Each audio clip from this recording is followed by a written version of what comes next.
omugagga omu mu Kampala amuweeyo obukadde 3 yali specifically twegera mbu yagamba hamu era n'agamba nti singa tazimuwa yeewaddeyo ajja amufunisa olulu. Omukulu Ham, I need 30 million to add to my business. If I fail to pay you, impregnate me. Thank you, sir. Si kituufu ne maama nga kiba kituufu. Okuba nti kati Kapa ali lubuto. Olukulu! Ne Hamu wa byeru. Gwagwamanyi.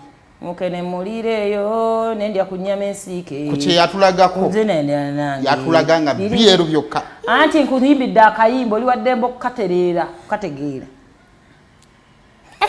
Bannaye tunoonya bba wa lubuto lwa gundi bannaye tufune ku mirembe. Tunatandikira awo.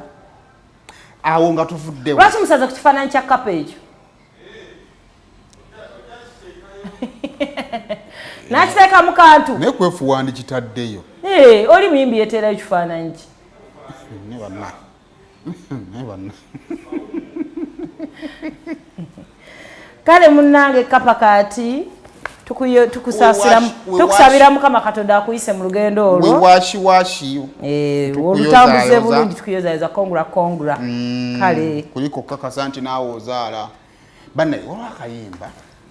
Neza akayimba ako mpuliranga akakadde. Kayimba. N'abala social media bazze ku Kenzo n'osooka bamuwala kala njuka Kenzo kati ye poliisi ya copyright wano mu Uganda. Kalwa akayimba k'omuvubuka bamuyita